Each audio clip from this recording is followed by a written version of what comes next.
चाय के इस बेहतरीन से कप के साथ में आपको कहूँगी गुड मॉर्निंग। पाकिस्तान के जितने भी हीरोज थे सब में से एक मैं ही हूँ जिन्होंने सबके साथ काम किया।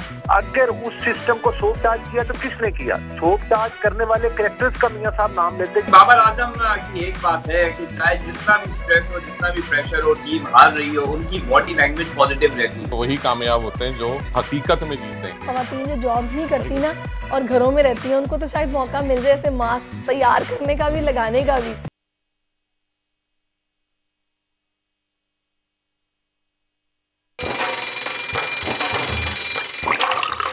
आजकल जिंदगी ही सुबह आउट ऑफ कंट्रोल है, दुनिया बोल है, दुनिया बोल है।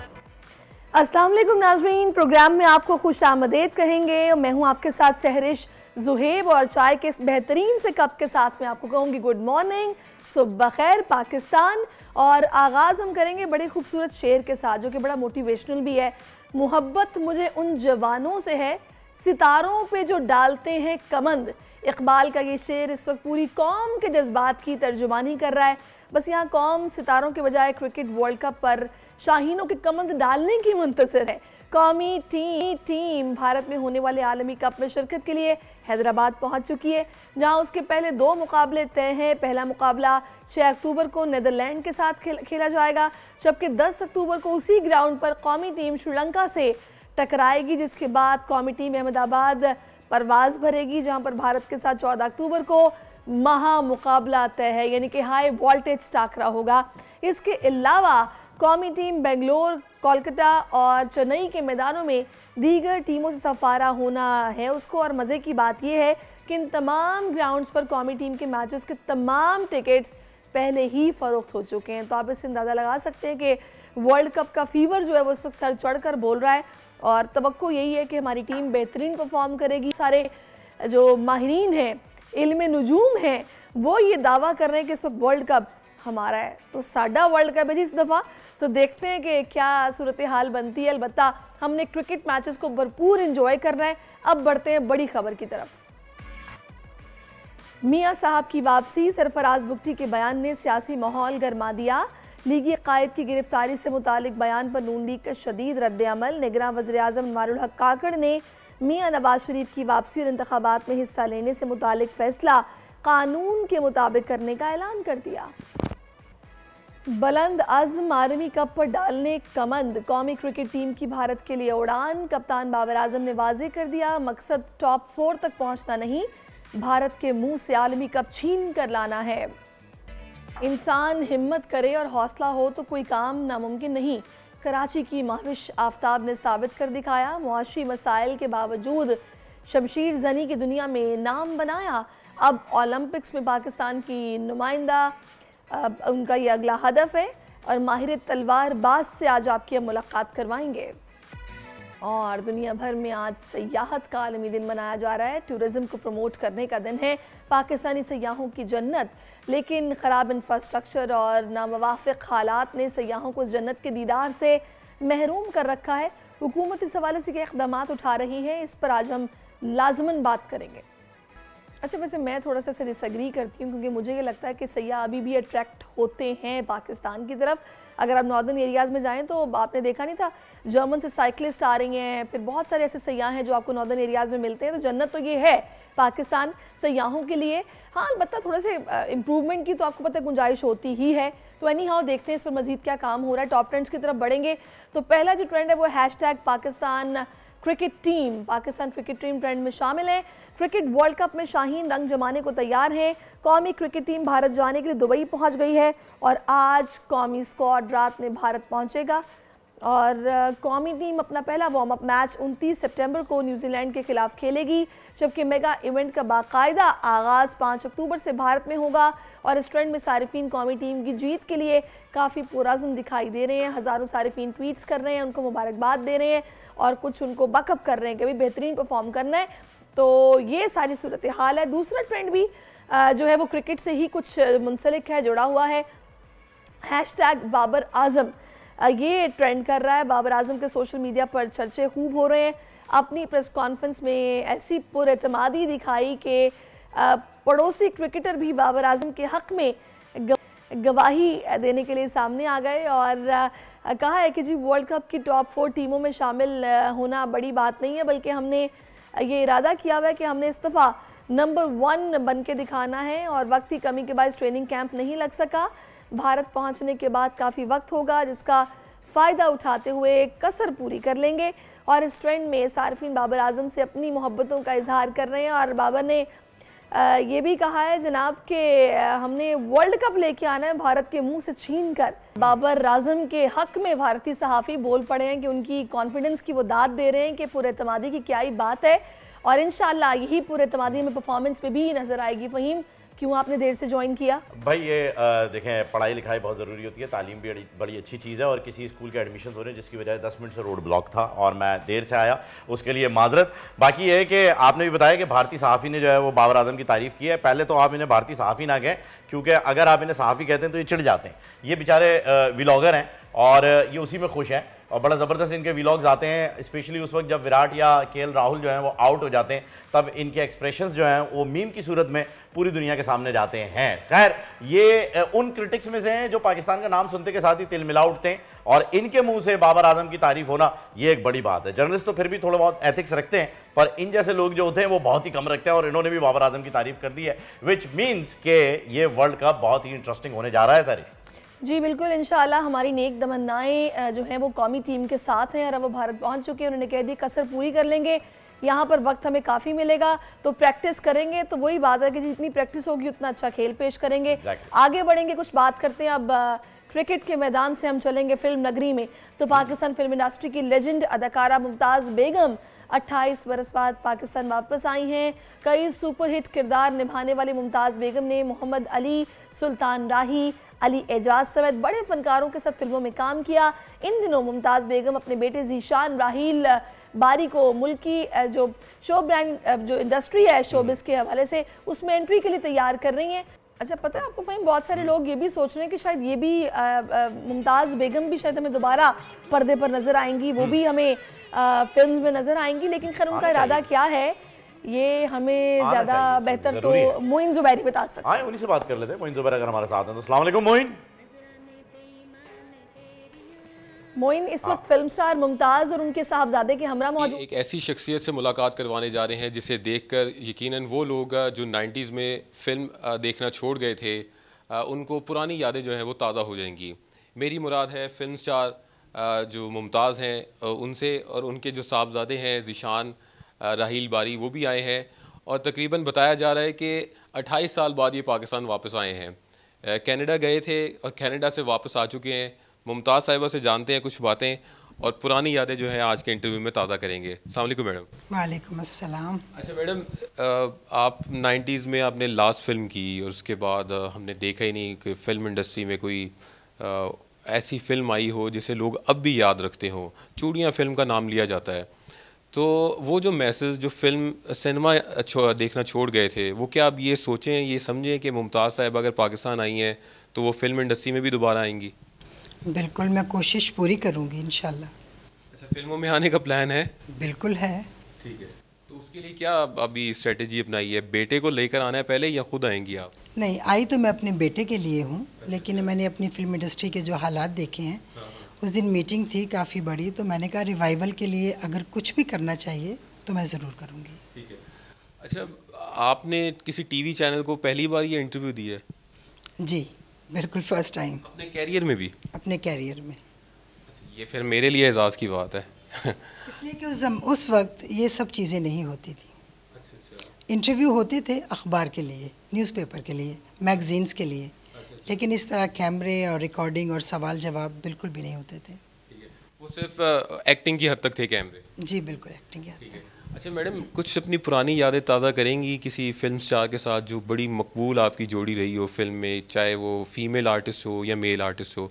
हम तो जानते, लेकिन आपके ज़ुबान से हम जानना चाह रहे हैं कि आप क्या समझती थी कि मेरी किस फीमेल या मेल आर्टिस्ट के साथ जोड़ी काफ़ी ज़्यादा मकबूल और मुझे काम करने में भी बड़ा मज़ा आता था? नहीं, मैं ये तो कुछ भी नहीं कह सकती, लेकिन पाकिस्तान के जितने भी हीरोज़ थे सब में से एक मैं ही हूँ जिन्होंने सबके साथ काम किया और सबके साथ बहुत अच्छा काम किया। अली एजाज साहब थे, नन्ना साहब थे, मोहम्मद अली साहब थे, वहीद मुराद साहब थे, शाहिद साहब थे, क्या कहते हैं, आसिफ अली साहब थे, और सुल्तान राय साहब, मुस्तफ़ा कुरैशी साहब, शुजात हाशमी साहब, सबके साथ मैंने काम किया। अल्हम्दुलिल्लाह सबके साथ बहुत अच्छा काम किया मैंने। अच्छा, आपने इतने ज़्यादा नाम ले लिए हैं, तो आप जैसे जो आर्टिस्ट थे उनके जाने के बाद क्यों स्विच ऑफ हुआ फिल्म इंडस्ट्री का?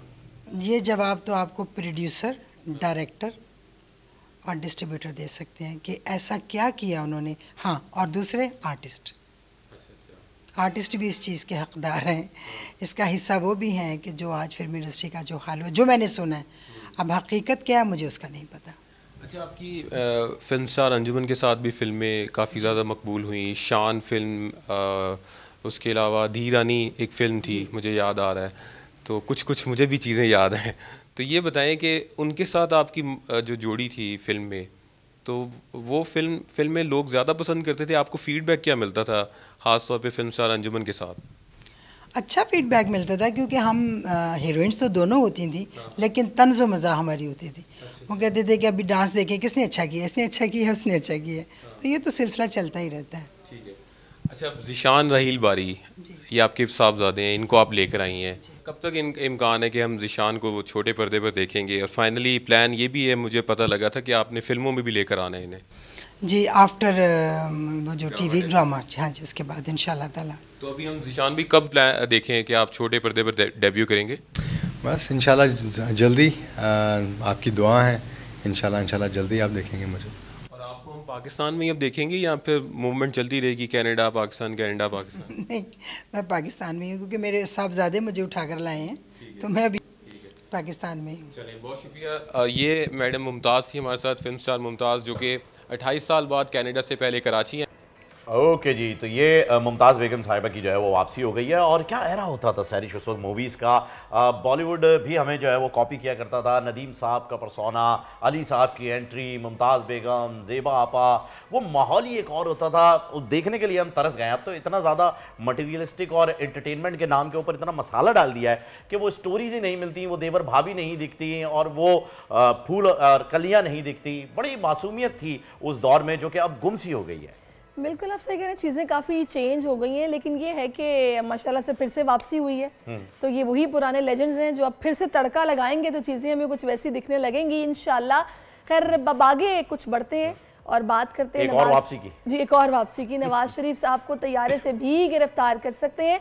गिरफ्तारी के लिए बड़ी फोर्स नहीं चाहिए। निगरान वज़ीर दाखिला का नवाज शरीफ से मुतालिक बयान, जिसने सियासी माहौल गर्मा दिया है। लीगी हलकों का शदीद रद्द-ए-अमल सामने आ गया। राना सनाउल्लाह ने बयान को हद से तजावुज़ करार दिया है और कहा है कि नवाज शरीफ ने कहाँ जाना है, ये फैसला आवाम का होगा। इसी सिलसिले में बात करने के लिए नून लीग रहनुमा अली गौहर साहब ने हमें ज्वाइन कर लिया है, उनसे डिटेल लेते हैं। अस्सलाम वालेकुम, welcome to the show sir. जी वालेकुम अस्सलाम, क्या हाल है, खैरियत से आप लोग? शुक्र अंदर ठीक ठाक। सर, ये एक बयान आया है निगरान वज़ीर दाखिला साहब का, भुट्टी साहब का, जिसमें उन्होंने कहा है तैयारे से भी गिरफ्तार कर सकते हैं, और साथ साथ ये भी बताया है कि जी बड़ी फोर्स भी नहीं चाहिए। तो क्या ये इस तरफ इशारा है कि मियां साहब खुद ही जो है वो अदालतों का सामना करने के लिए आ रहे हैं? देखिए, पहली बात तो ये है कि भुट्टी साहब के 2 बयान आए हैं, और आप एक बयान पहले अपने बयान के बारे में मेरा ख्याल है वजाहत भुट्टी साहब खुद कर चुके हैं, और वैसे भी जाहिर है वो निगरान वज़ीर दाखिला हैं, तो वो अपने बयान की तो खुद वजाहत कर सकते हैं कि उन्होंने किस पैराए में किया है। बिल्कुल नहीं, मैं उनके बयान की बात नहीं कर रहा, मैं मियां साहब की बात कर रहा हूं कि उन्होंने ये फैसला किया है कि जी मैं आके सामना करूंगा।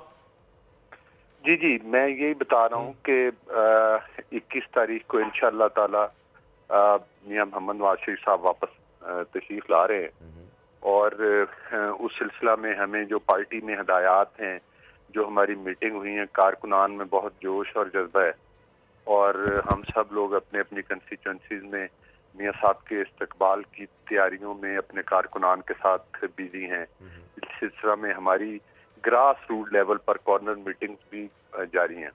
अच्छा, तो इंशाल्लाह ताला भरपूर इस्तकबाल होगा। बिल्कुल, आप लोग भरपूर इस्तकबाल की तैयारी कर रहे हैं। ट्रेंड चल रहा है कि 13 इंच का इस्तकबाल हो सी, हम देख रहे हैं। अच्छा, अली गौर साहब, मुझे ये बताएगा कि जो बिला वजह कंट्रोवर्सी क्रिएट हो गई है और इस बयान के बाद, ठीक है, वजाहत भी आ रही है, सारा कुछ है, मुझे ये समझ नहीं आ रही कि इसकी ज़रूरत क्यों पेश आई है। आपने देखा इससे पहले साकदार साहब जब आए, वो पहले से बंदोबस्त करके आए, उनकी बेल थी और वो आए और आके ठीक है, वो जिस तरह उन्होंने जाना था वो घर चले गए अपने। यहाँ पर इस तरह की बातें होना कि भी वो आएंगे, गिरफ्तारी भी हो सकती है, फिर फोर्स भी नहीं चाहिए, फिर वहाँ से मरियम औरंगजेब बोल रही हैं कि फोर्स किसी और काम के लिए रखें, वो अवाम की तायद के साथ आ रहे हैं। तो ये पहले से कानूनी मामलात को देख के हल करके क्यों नहीं आ रहे?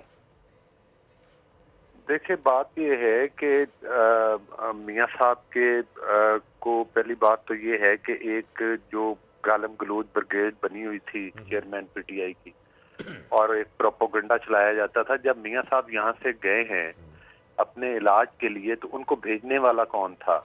इनकी अपनी हुकूमत भेजने वाली थी, इनकी अदालत की इजाजत पर गए थे। इनके डॉक्टर्स का पैनल था, बिल्कुल सही कह रहे हैं आप।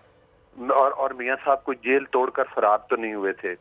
जाहिर है इलाज के लिए गए, उनकी उम्र के लिहाज से, सेहत के लिहाज से, और पहले भी एक दो दफा उनको मसाइल रहे, काफी पेचीदगियां थी, उस पर टाइम जरूर लगा। लेकिन आपको वो वक्त भी याद होगा जब नवाज शरीफ साहब अपनी अहलिया को जिंदगी और मौत की कश्मकश में छोड़कर अपनी बेटी के साथ आए थे।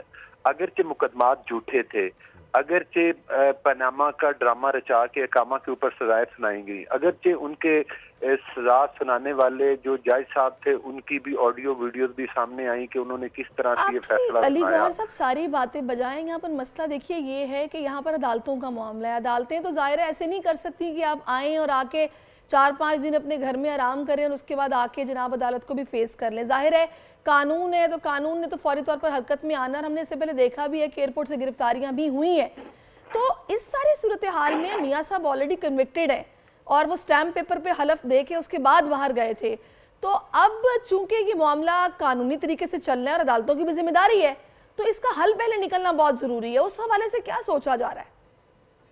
देखिए, बात यह है कि 21 तारीख में अभी टाइम है और जाहिर है कि जो हमारी क़यादत है उन्होंने अपने वकला के साथ जो है वो मतलब मशावरत का सिलसिला जारी है।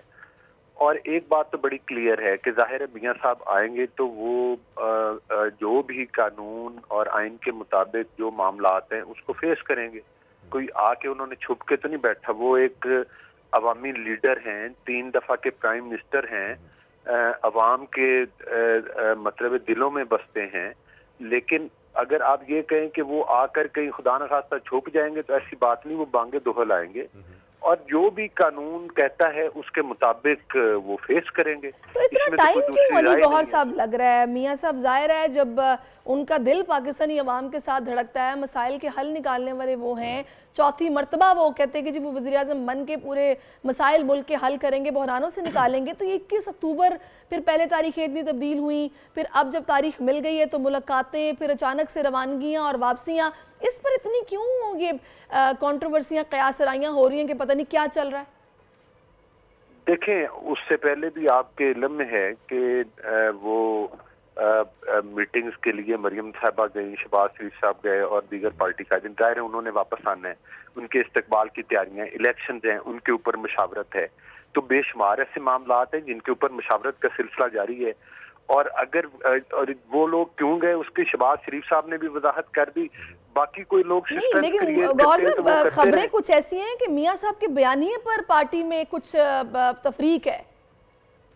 देखिए, पार्टी में तो कोई तफरीक नहीं, मियाँ नवाज शरीफ साहब कायद हैं और हम मतलब है कि जाहिर है उसमें शहबाज शरीफ साहब पार्टी प्रेसिडेंट हैं। लेकिन बाई अंदाज चाहे शहबाज शरीफ साहब हों, चाहे मरियम नवाज साहबा हों, अपना हमदा शहबाज साहब हों, या हम लोग दीगर जितने भी हैं, बुनियादी तौर पर हम पार्टी के सब कारकुन हैं। नवाज शरीफ साहब के बयानी से कभी ना पार्टी के अंदर किसी को इख्तलाफ रहा है, ना किसी ने इख्तलाफ किया है। हाँ, एक हम जमहूरी पार्टी हैं, उसके अंदर अपनी राय देना, किसी राय से इख्तलाफ करना, वो हमारी लीडरशिप हमें स्पेस देती है, उस पर यकीनी तौर पर बात होती रहती है। लेकिन जो हमारे कायद का बयानिया होता है वही पार्टी का बयानिया होता है। नहीं, आप लोगों की राय का, आप लोगों की जमात में एहतराम तो अली गौहर साहब किया जाता है, बड़ी अच्छी बात है, ऐसा ही होना चाहिए जमहूरी पार्टियों में। लेकिन सिर्फ मुझे फाइनली ये बता दीजिएगा कि ये जो मियाँ साहब का बयानिया था, जो लोग इससे इत्तेफाक नहीं कर रहे हैं, उनका मौक़िफ़ क्या है? जी नहीं, आप प्लीज क्वेश्चन रिपीट कीजिएगा मुझे। मेरा आप ये बता रहे हैं ना कि आपकी जमात में अगर इख्तलाफ हो भी किसी बयानिए पर तो उसको एक्सेप्ट किया जाता है, राय का एहतराम किया जाता है। तो जो लोग इस मियाँ साहब की राय से इख्तलाफ रखते हैं, जिन्होंने एहतसाब का बयानिया दिया, उनका मौक़िफ़ क्या उस पर? देखिए, बुनियादी तौर पर अगर आज हम जिन मुश्किलात का शिकार हैं, जो 2013 से 2018 का टाइम था, जिसमें आपको पता है कि महंगाई की शरह 4% और 3 पॉइंट समथिंग तक आ गई थी, जिसमें बड़े बड़े चैलेंजेस थे। लोड शेडिंग का चैलेंज था, 20-20 घंटे की लोड शेडिंग थी। आपको पता है कि दहशतगर्दी बहुत बड़ा इशू था। बाहर से इन्वेस्टर का एतमाद बहाल करना बड़ा ये तो इश्यूज गौर साहब अभी भी हैं। मेरी गुजारिश तभी तो लोग ये कह रहे हैं। जी बिल्कुल कहें आप। मेरी गुजारिश सुन लेना। मैं ये कह रहा हूँ कि उस वक्त बड़े बड़े चैलेंजेस थे, तो वो हमने सारे चैलेंजेस ना सिर्फ कबूल किए, बल्कि वो लोड शेडिंग का खात्मा हुआ, इसका दहशतगर्दी का खात्मा हुआ, साथ ही साथ आपने देखा कि सी पैक जैसे प्रोजेक्ट आए, इन्वेस्टमेंट्स आई। अगर उस सिस्टम को सोपटाज किया तो किसने किया? सोपटाज करने वाले कैरेक्टर्स का मियां साहब नाम लेते, जिसके बाद आज चेयरमैन पीटीआई वाला प्रोजेक्ट मुसल्लत किया गया, जिसमें महंगाई बढ़ी, जिसमें करप्शन बढ़ी, जिसमें पाकिस्तान मुआशी तौर पर बहरानों का शिकार हो गया, जिसमें धरने हुए, जिसमें चाइना के प्रेसिडेंट का विजिट रोका गया। तो इन किरदारों को जिन्होंने पाकिस्तान को इस नौबत तक पहुंचाया कि आज पाकिस्तान जो कि मईशत में एशिया का टाइगर बनने जा रहा था, उसको एशिया का सबसे अली गौहर साहब, आपका ये कि मियां साहब का बयानिया जो भी है, पार्टी वर्कर्स मियां साहब के साथ हैं। चले देखते हैं कि जब वो आते हैं तो क्या बयानिया लेकर आते हैं और जब पहुंचते हैं तो क्या सूरत हाल पेश आती है। बहुत शुक्रिया, आपने अपना कीमती वक्त हमें दिया। मैं क्या ब्रेक ली जाए? ले लीजिए। चलिए जी, एक ब्रेक लेते हैं। ब्रेक के बाद फिर से आपकी खिदमत में हाजिर होते हैं। Stay with us. आजकल जिंदगी ही सुबह आउट ऑफ कंट्रोल है, दुनिया बोल है, दुनिया बोल है।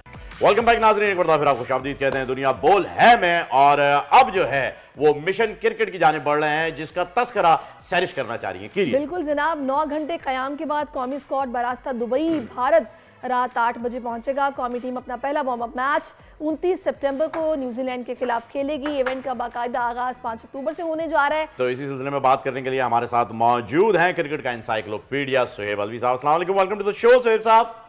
वालेकुम सलाम, गुड टू बी हियर। अरे sir, it's always a pleasure. ये बताइएगा कि सबसे पहले तो हम बात करेंगे बाबर की। बाबर ने जो प्रेस कॉन्फ्रेंस की है, बड़े कॉन्फिडेंट थे, बहुत ही हौसला उनका ज़्यादा था और बड़े मतलब पुरजोश तरीके से आए और सारे जर्नलिस्ट के सवालों के जवाब भी दिए। तो कैसे देख रहे हैं आप उनकी बॉडी लैंग्वेज को? देखिए, बाबर आजम की एक बात है कि चाहे जितना भी स्ट्रेस हो, जितना भी प्रेशर हो, टीम हार रही हो, उनकी बॉडी लैंग्वेज पॉजिटिव रहती है और वो डिप्लोमेटिक भी हो जाते हैं, बाज़ दफ़ा मुस्कुरा के चुप भी हो जाते हैं, सवाल का जवाब नहीं देते हैं, लेकिन एक तरीके से एक हिंट देते हैं कि भाई मुझे ये सवाल पसंद नहीं आए। जैसे किसी ने उनसे पूछा क्या कुछ पसंद नापसंद के ऊपर भी फैसले में, तो ही just remain quite on that. तो बाबर आजम की एक बात है, खामोश रहते हैं। उनकी बहुत वीकनेसेस हैं, कप्तानी में कुछ बेहतर हो गई हैं पहले से, कुछ अभी भी हैं, लेकिन प्रेस कॉन्फ्रेंस में उनकी body language has always been positive. लेकिन वैसे अलवी साहब, जब कोई इतने कॉन्फिडेंस के साथ बात करता है, दैट मीन्स कि उसके पीछे उसकी तैयारी है या फिर वो मेंटली प्रिपेयर है, प्लान बना चुका है। कॉन्फिडेंस ऐसे ही नहीं आता, ज़ाहिर लफाजी तो नहीं हो सकती है। जो बॉडी लैंग्वेज आपने ऑब्जर्व की है, मुझे बताइएगा आपकी इस पर राय क्या है? मैं ठीक कह रही हूँ? देखिए, एक तो ये है कि हर कप्तान का एक प्लान होता है, चाहे वो गलत हो, चाहे वो दूसरों की नज़र में कामयाब ना हो, लेकिन वो उस पर कॉन्फिडेंट होता है। कुछ कप्तान होते हैं जो ज़रा से नर्वस इसलिए होते हैं कि पूरा प्लान उनका नहीं होता है, कहीं और से आया होता है, कभी कोच ने हावी किया होता है, कभी मैनेजर ने कहा होता है, कभी क्रिकेट बोर्ड की तरफ से आ रहा होता है। तो वहां पे जरा सी एक कमजोरी जाहिर होती है, क्योंकि कुछ सवाल ऐसे होते हैं जो उसने खुद पूछे होते हैं मैनेजर से और कोच से, उसको जवाब नहीं मिला होता है। वही सवाल जब कोई साहब भी पूछ लेता है तो वहां पे जरा सा प्रॉब्लम होता है। लेकिन यहाँ तो आई थिंक साफ जाहिर है कि बाबर आजम ने अपनी टीम के लिए लड़ा है।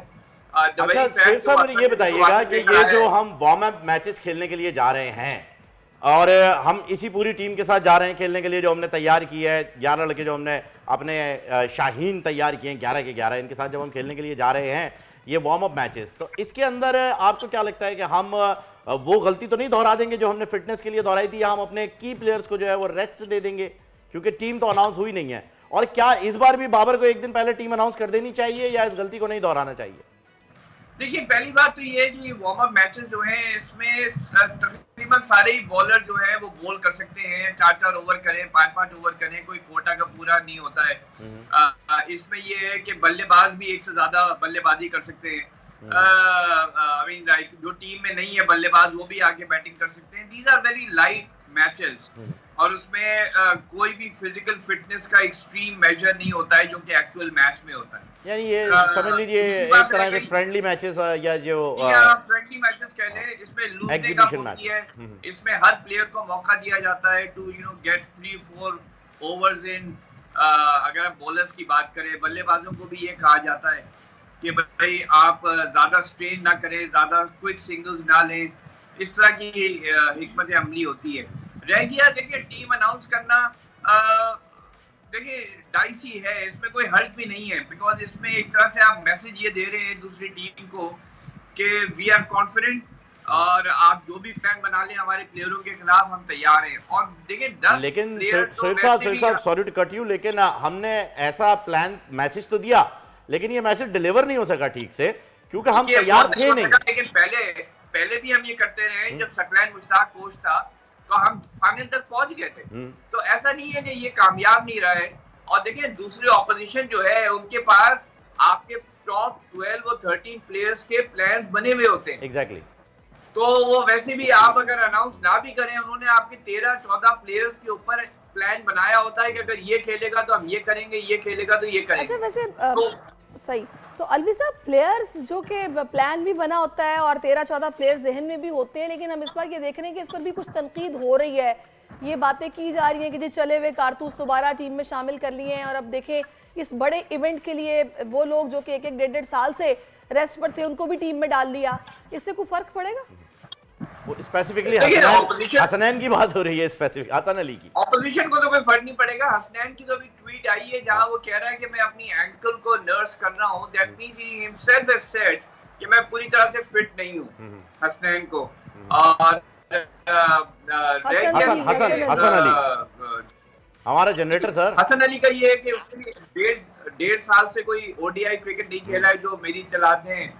और यहाँ पे आई डोंट थिंक उसकी इतनी जगह बनती थी, दहानी की जगह बनती थी। इनको अफगानिस्तान के खिलाफ दहानी को खिलाना चाहिए था, वो जो 3 ओडीआईज हुए थे। एशिया कप में ट्राई करना चाहिए था जब पता था कि इंजरी का एक फेयर होता है। तो मेरे ख्याल में जानबूझ के दहानी को इन्होंने साइडलाइन किया है ताकि हसन अली की भी जगह। अच्छा अलवी साहब, सोशल मीडिया के ऊपर जो है ना वो एक कंपैरिजन निकला है मोहम्मद आमिर और हसन अली का, उनके स्टैट्स भी चल रहे हैं और स्टैट्स की दौड़ में हसन अली काफी आगे हैं आमिर से। देखिए आमिर का तो वैसे ही कोई तुक नहीं बनता, वो रिटायरमेंट ले चुके हैं। ये नहीं हो सकता कि एक प्लेयर अनाउंस करे कि मैं पाकिस्तान के लिए नहीं खेलूंगा कभी भी, मैं रिटायर हो गया हूँ, और उसके बाद आप उसके पीछे लगे कि भाई तुम सिलेक्शन में शामिल हो जाओ। ना उसने रिटायरमेंट वापस ली है, ना उसने कोई ओडीआई क्रिकेट खेली है जो उसकी फिटनेस पता चले, तो उसका तो कोई तुक ही नहीं है आमिर का। अच्छा एक चीज़ और भी अलवी साहब, मुझे ये बताएगा कि जैसे कि बाबर ने प्रेस कॉन्फ्रेंस में कहा कि कैंप नहीं लग सका लेकिन हम वहां जाकर हमारे पास काफ़ी वक्त है, हम प्रैक्टिस करेंगे। ये जो कैंप है क्या ये ना लगे या फिर कैंप में उस तरह से प्रैक्टिस ना हो तो इससे परफॉर्मेंस पे कोई फर्क पड़ता है या सच कोई ऐसा मसला नहीं है? ये सिर्फ एक बॉन्डिंग एक्सरसाइज होती है। वैसे भी ये सारे प्लेयर एक साथ रहे एशिया कप में 15-20 दिन और कोई ऐसी जरूरत नहीं थी। वो सिर्फ ये होता है लूजनिंग एक्सरसाइजेज होती है, जरा सी लाइट इनफॉर्मल गपशप होती है, कुछ प्लान्स बनते हैं कुछ प्लेयरों के साथ, जो नए प्लेयर आए होते हैं उनके साथ जरा सी आमहंगी होती है। लेकिन इसमें जो एक तो नए प्लेयर है नहीं हसन, और हसन अली भी पुराने आदमी हैं, तो मेरा नहीं ख्याल कि कोई कैंप की जरूरत भी थी, और नहीं हुआ तो अच्छा हुआ। हाँ ये भी सही है क्योंकि अक्सर ऐसा होता है कि ऐसे कैंप्स जब लग जाते हैं तो मामला थोड़े से बिगड़ भी जाते हैं, कुछ खलिश आ जाती है, और ये नहीं हुआ है तो वाकई जो होता है अच्छे के लिए होता है। अच्छा ये बताइएगा कि अब इंडिया की कंडीशंस जो हैं, अगर हम पिच के हवाले से बात करें सोहेब साहब, तो डेफिनेटली आपने पिच रीडिंग तो कर ही रखी होगी। मुझे बताइए हैदराबाद की पिच और ये जो हम अहमदाबाद में मैच खेलने जा रहे हैं, इसको किस तरीके से देखा जा रहा है? ये टोटली बैटिंग सपोर्टर है या फिर बॉलर को सपोर्ट कर रही है? गीली पिच है, ग्रास है, क्या है अभी तक? देखिए वो तो आपको मैच से एक दिन पहले पता चलेगा। घास तो हमेशा रहती है पिच के ऊपर, एक दिन पहले काट दी जाती है। तो ये तो नहीं पता है कि इस वक्त पिच का नेचर क्या होगा, बिकॉज हर तरीके के लिए पिच तैयार होती है। 15-16 पिचेस होती हैं एक स्क्वायर में, बीच की जो 3 होती हैं उसमें मैच खिलाया जाता है और उसमें हर तरह की पिच जो है बनाई जा सकती है। 1 और 2 इंडिया किस तरह की पिच तैयार करेगा आपने होम ग्राउंड के लिए, क्योंकि होम ग्राउंड का एडवांटेज है उसका? अब मैं इस पर आ रहा था, सीधी बैटिंग पिच होगी। एक तो आईसीसी की मैंडेट है कि बैटिंग पिचेस हो ताकि ज्यादा रन बने, ज्यादा चौके छक्के लगे। और इंडिया की बैटिंग बहुत स्ट्रांग है और पाकिस्तान की pace bowling is better than India, no matter how they did in the final against Sri Lanka. लेकिन पाकिस्तान की जो गेंदबाज हैं, खासतौर पे जो तेज गेंदबाज हैं, वो बहुत छाए हुए हैं। चाहे नसीम शाह ना भी हो, लेकिन शाहीन शाह अफरीदी, हारिस रऊफ, इनका बड़ा एक रकम है।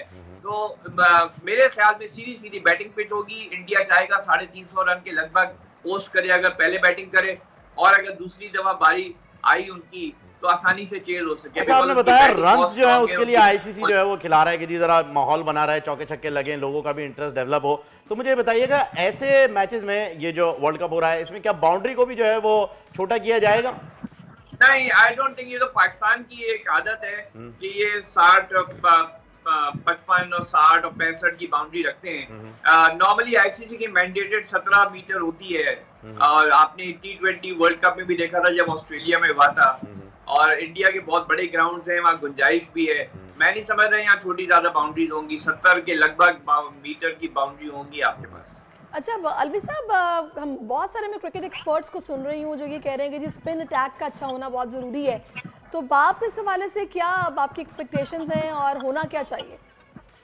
देखिए, ये तो बहुत पहले क्लियर हो गया था कि spinners have a role in ODI cricket. पहले जब ये ओडीआई क्रिकेट शुरू हुआ था 1970 की दिहाई में, तो यही होता था जी, मीडियम पेसर और फास्ट बॉलर्स, क्योंकि स्पिनर पे रन बहुत बनते हैं। लेकिन स्पिनर्स ने अपना लोहा मनवाया ओवर द इयर्स, और अब साफ जाहिर है, आप देखें टीमें 2-2 स्पिनर खिलाती हैं अपनी साइड में, क्योंकि जब बैटिंग पिच होती है तो उसमें बल्ले के ऊपर गेंद ना आना भी एक एडवांटेज होता है। तो स्पिन में ये होता है रुक के आती है, स्पिनर फ्लाइट देता है, स्पिनर अपनी लेंथ वेरी करता है, जिससे बल्लेबाज जो है वो डाउट में होता है बिफोर एवरी बॉल। तो आई थिंक स्पिनर्स का बहुत बड़ा रोल होगा, कहीं टर्न भी करेगी पिच।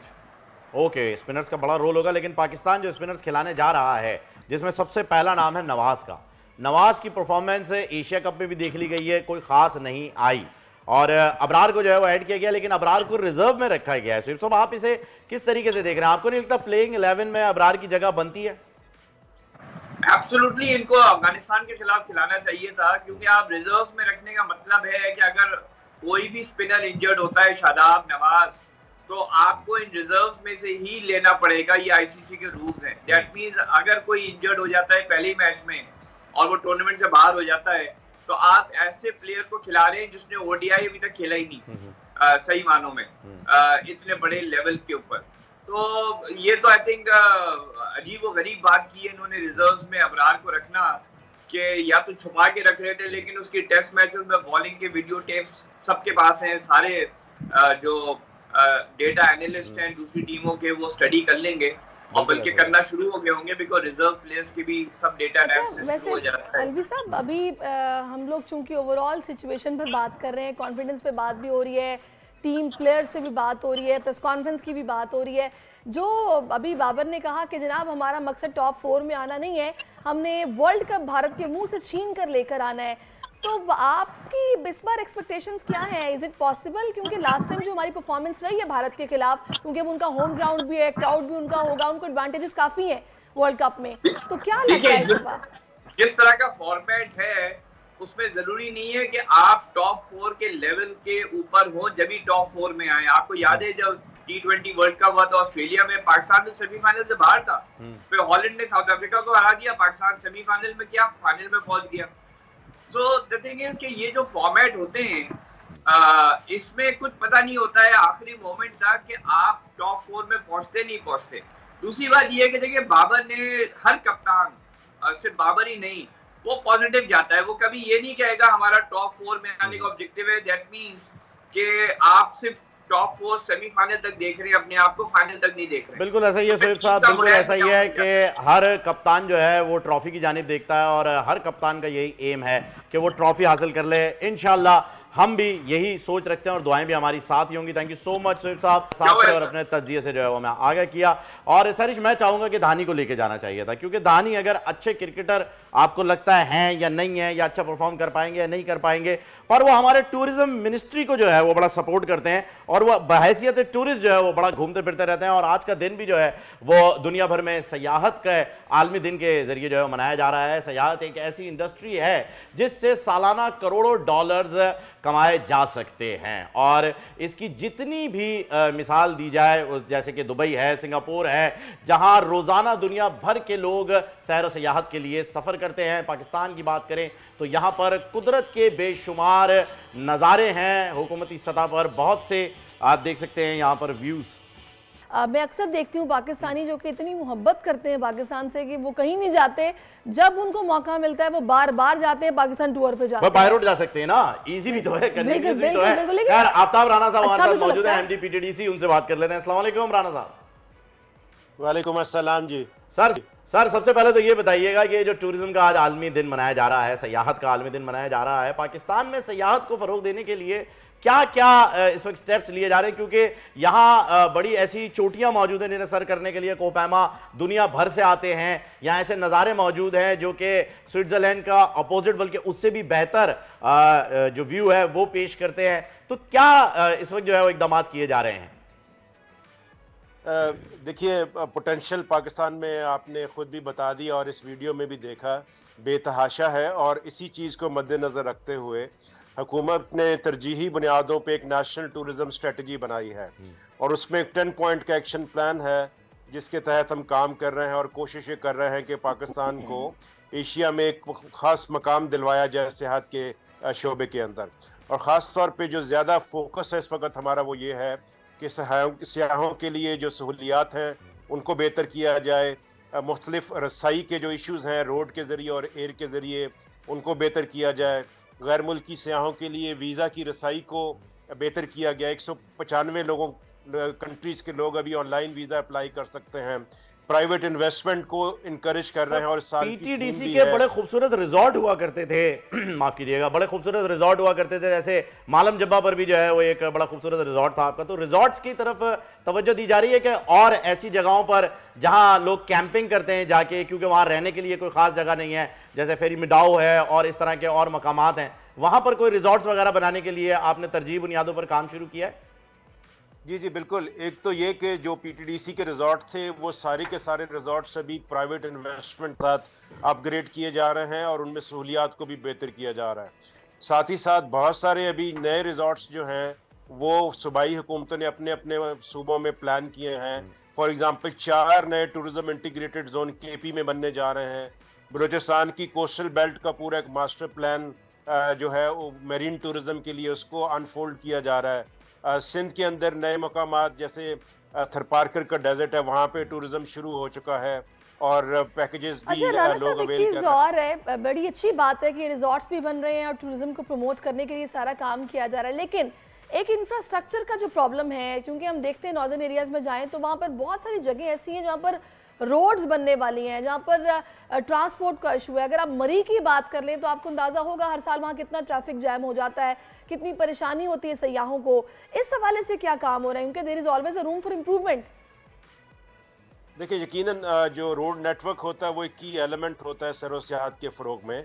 और अभी अगर आप देखें तो पिछले कम से कम 5 साल में हमारी जो हाईवेज, मोटरवेज और उसकी जैली सड़कें हैं उसकी हालत में बहुत बेहतरी आई है। सी पैक के प्रोजेक्ट में भी बहुत सारे नए, अभी आप कराची से हाईवेज जो नए बने हैं सी पैक के ट्रैवल करते हुए all the way northern area में, सवात का नया हाईवे बन गया है, हज़ारा का हाईवे बन गया है। तो अभी बहुत सारी रसाई में बेहतरी आई है, लेकिन ये बहुत एक्सपेंसिव प्रोजेक्ट्स होते हैं। अब जाहिर है हुकूमत के अपने माली के मसाइल भी हैं, उसके बावजूद तरजीही बुनियादों भी है। सर बिल्कुल ऐसा ही है राणा साहब, इंफ्रास्ट्रक्चर भी है। एक सवाल यहाँ पे मैं करना चाहूँगा, मुझे ये बताइएगा कि दुनिया भर में हमने देखा है जहाँ पर भी टूरिज्म को फ़रोग दिया जाता है वहाँ पर टूरिस्ट पुलिस के नाम से एक सर्विस दी जाती है जो कि सिर्फ टूरिस्ट को सपोर्ट करने के लिए और उनकी लैंग्वेज के अंदर ही जो है वो बात करने के लिए मौजूद होती है। क्या ऐसी आपने कोई अपील हुकूमत से की है या ऐसा कोई इदारा बनाने के लिए कोई तजवीज़ दी है या ऑलरेडी कोई ऐसा इदारा काम कर रहा है जो कि टूरिस्ट पुलिस के जो है वो फ़राइज़ अंजाम दे रहा हो? जी बिल्कुल, इस पे ऑलरेडी काम शुरू हो चुका हुआ है।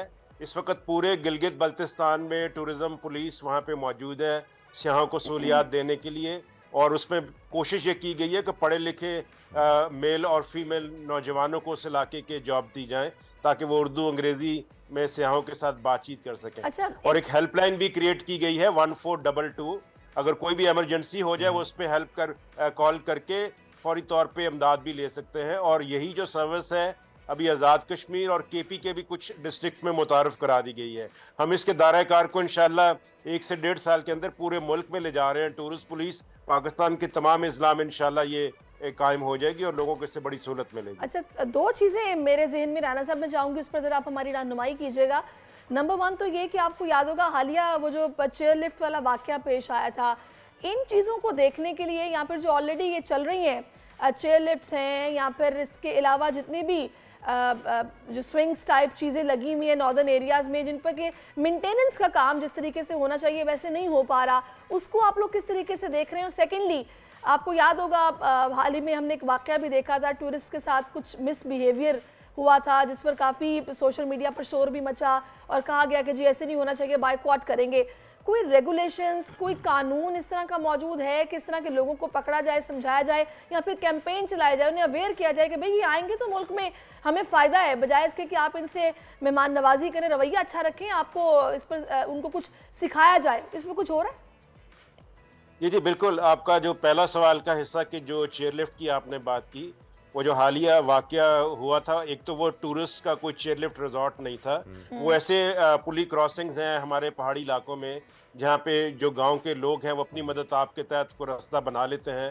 तो एक तो वो उनमें था। जो टूरिस्ट के जो हैं उनका बाकायदा चेक एंड बैलेंस सिस्टम है, उनको पीरियडिकली चेक किया जाता है, मेंटेन किया जाता है, उसके बगैर तो वो चल ही नहीं सकते। तो 3-4 जगह पे हमारे चेयर लिफ्ट्स हैं, उनको बाकायदा रेगुलरली जो माहिरीन हैं वो चेक करते हैं, फिर उसके मुताबिक उसको ओपन करते हैं।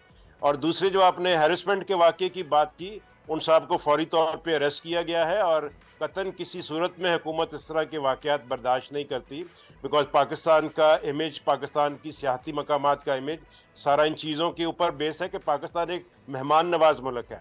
तो कहीं कहीं कुछ काली भेड़ें होती हैं, अब हर किसी पे नजर रखना भी बड़ा मुश्किल होता है, लेकिन हुकूमत ने फौरी तौर पे उसके ऊपर एक्शन लिया। अच्छी बात है अगर इस पे इस तरह से काम हो रहा है राना साहब कि आप लोगों ने पकड़ा भी है और जाहिर है फिर समझाया भी अच्छे तरीके से गया होगा, क्योंकि पाकिस्तान का इमेज पूरी दुनिया में नजर आ रहा होता है और सयाहों के लिए तो जन्नत है हमारे नॉर्दर्न एरिया। आफ्ताब राना साहब, आपने अपना कीमती वक्त में दिया। MD PTDC हमारे साथ मौजूद थे और उन्होंने बताया, मेरा ख्याल है प्लान बना लेना चाहिए अब जाने। हाँ जी बिल्कुल ऐसा ही है, ज़रूरी हो गया है। 1142 मैंने हेल्पलाइन नंबर भी जो है वो नोट कर लिया है, आप भी कर लीजिएगा। 1422 1122 1422 हाँ 1422 देखें अभी सही नंबर जो है गलत हो गया। एक काम करते हैं, एक वक्फा लेते हैं, उसमें हम भी चेक कर लेंगे नंबर क्या है, आप भी चेक कर लीजिएगा। See you after very short break. आजकल जिंदगी ही सुबह आउट ऑफ कंट्रोल है, दुनिया बोल है, मेरी दुनिया बोल है। जी वेलकम बैक नाज़रीन। अब मेरे ख्याल में सितारों का हाल जो है वो जानने का वक्त आ गया है और सितारों का अहवाल जो है वो हमें पूरे के पूरे 12 जो ये ब्रुज कहलाते हैं ये किस चाल पर चल रहे हैं जानने के लिए हमें ज्वाइन कर लिया है इरफान कामिल साहब ने। उन्हें वेलकम करते हैं। अस्सलाम वालेकुम इरफान साहब। वालेकुम अस्सलाम फ़हीम भाई, क्या हाल चाल है? अल्लाह का शुक्र सर, आप तो माशाल्लाह से यूनाइटेड स्टेट्स ऑफ अमेरिका के अंदर अमेरिकन ड्रीम जी रहे हैं। ये बताइए जो पाकिस्तानी जो है पाकिस्तानी ड्रीम जीना चाह रहे हैं उनके सितारे क्या कह रहे हैं, इकोनॉमी किस करवट जा रही है? और हमारे पास अटॉर्नी जनरल साहब की डेट ऑफ बर्थ नहीं है, वरना हम उनका भी अभी पूछ लेते हैं आपसे कि आज के सितारे उनके फेवर में हैं या नहीं। बिल्कुल बिल्कुल बिल्कुल। एक्चुअली ख्वाब देखने के लिए पहले तो ख्वाबों की सच्चाई को जानना जरूरी होता है। तो सबसे पहले तो हमारे लोग जो है ख्वाबों की सच्चाई को जाने के वही कामयाब होते हैं जो हकीकत में जीते हैं। बेशक ख्वाब तो देखे जाते हैं लेकिन हकीकत जी जाती है। तो दर हकीकत सबसे पहले तो यह है कि हम लोग अपनी नीयतें बेहतर कर लें, तो इंशाअल्लाह ताला दुनिया के जो बेहतरीन और तरक्की पसंद ममालिक हैं वहाँ पे नीयतों का ही अमल दखल है। बेशक जी, बेशक। और अल्लाह करे कि हमारे लोग भी उस तरफ आ जाएं और अपनी कंट्री बहरहाल अपनी है, उसका कोई रिप्लेसमेंट नहीं है। ऐसा ही है सब जगह हम सेकंड नेशनल होते हैं, अपने मुल्क में ही फर्स्ट नेशनल होते हैं। बस जी, खुदा करे कि मेरी अर्ज़ बात पर उतरे वो फसल गुल जिसे अंदेशा है ज़वाल ना हो। बिल्कुल। तो बताइए कि क्या कह रहे हैं हमारे इकोनॉमी के जो सितारे हैं। अभी बड़ी बेहतरी आई है वैसे इरफान साहब, डॉलर आप जितने का लेके गए तो उससे काफी सस्ता हो गया बाय द वे। एग्जैक्टली, बिल्कुल सही कह रहे हैं आप। लेकिन मैंने आपको पहले भी अगर हमारा एक जो प्रोग्राम था उसमें हमने जिक्र किया था और मैं वक्तन फ़वक्तन ये जिक्र करता रहता हूँ कि अब हम ग्रेजुअली उस तरफ जा रहे हैं कि जिस तरफ हमें कंफर्टेबल साइड अब नज़र आनी शुरू होगी। और आहिस्ता आहिस्ता, ये मैंने पहले भी जिक्र किया था कि इलेक्शन बहरहाल अभी नहीं है, मोस्ट प्रोबेबली नेक्स्ट ईयर होंगे इलेक्शन। लेकिन जब हम इसमें दिसंबर ऑलमोस्ट जब हम अक्टूबर 21 अक्टूबर से निकलेंगे हम आगे, तो यकीनन हमारी चीज़ें बेहतरी की तरफ जानी शुरू हो जाएंगी और इंशाल्लाह उसमें बेहतरी आएगी, क्योंकि जब सैटर्न रेट्रोग्रेड करता है तो उसके साथ साथ चीज़ें आसानी की तरफ जाती हैं। फिर बिल्कुल ऐसा ही है। अच्छा इरफान साहब, एक यहाँ पर आपको इख्तिलाफी नोट में देता चलूँ कि आपने हमारी क्रिकेट की ट्रांसमिशन के दौरान जो है एक प्रेडिक्शन की थी पाकिस्तान और श्रीलंका के मैच की कि पाकिस्तान जीत जाएगा। वो थोड़ी सी गलत हो गई, सितारों की चाल थोड़ी गलत बैठ गई, आखिरी बॉल पे फैसला हुआ। अब उसके साथ साथ मैं ऐड ऑन भी कर देता हूं उसके साथ एक सवाल, फिर आप दोनों का जवाब दे दीजिएगा। मुझे जो है ये बताइए कि सर अब वर्ल्ड कप खेलने के लिए हमारी टीम चली गई है, 2 फ्रेंडली मैचेज हैं और उसके बाद जो है वो हमने मैच खेलना है। पर जो हमारा मेन फोकस है वो इंडिया के साथ जो हमारा मैच होने वाला है अहमदाबाद में नरेंद्र सिंह मोदी स्टेडियम में 1,32,000 क्राउड के सामने, जो कि दुनिया का सबसे बड़ा स्टेडियम भी इस वक्त माना जा रहा है, इससे ज्यादा क्राउड है नहीं। उस मैच की प्रेडिक्शन भी मैं चाहूंगा आप दें, और ये जो प्रेडिक्शन गलत साबित हुई थी ये क्यों हुई थी ये भी जरा बताइए। ये मैं बताता हूँ आपको। एक्चुअली क्या होता है अपने फ़हीम भाई, देखें मैंने सबसे जो मुश्किल प्रेडिक्शन होती है ना वो होती है टॉस की, यानी उसको तो आप कुछ भी नहीं कर सकते ना, क्योंकि जो भी कॉइन है वो आपके ऑन एयर होता है, उसके बाद जो जमीन पे आता है तो फिर किसी का नहीं। इसमें एक्चुअली सबसे ज्यादा देखा जाता है कि वो मैंने कहा था पाकिस्तान विन करेगा टॉस, तो पाकिस्तान ने विन किया था वो। उसके बाद होता क्या है कि देखें फिर वही वाली बात आ जाती है कि कितनी चीज़ों में अमल दखल, आपको भी पता है हमें भी पता है, हम जिस मुल्क में जीते हैं और जिस मुल्क की खातिर जी रहे हैं वहाँ पे क्या क्या चीज़ें अनप्लैंड होती हैं और क्या क्या चीज़ें प्लानिंग के साथ होती हैं। तो कुछ चीज़ें उसके अंदर ऐसी होती हैं कि जो हम शायद हमारे इख्तियार से बाहर होते हैं, उसमें सितारों का कोई अमल दखल नहीं होता, उसमें जो पर्सनली जो सितारे काम कर रहे होते हैं उसके बिहाइंड उन लोगों का अमल दखल होता है। तो बाबर आजम के सितारे क्या कह रहे हैं इरफान साहब? बाबर आजम, देखें बाबर आजम के सितारे बहुत अच्छे थे, लेकिन अभी मुझे उनकी साइड थोड़ी डिफिकल्ट नजर आ रही है। अच्छा। और मुझे लगता ये है, जी हाँ बिल्कुल, और क्योंकि ये जैसे ही Babar Azam basically he is number 8 personality.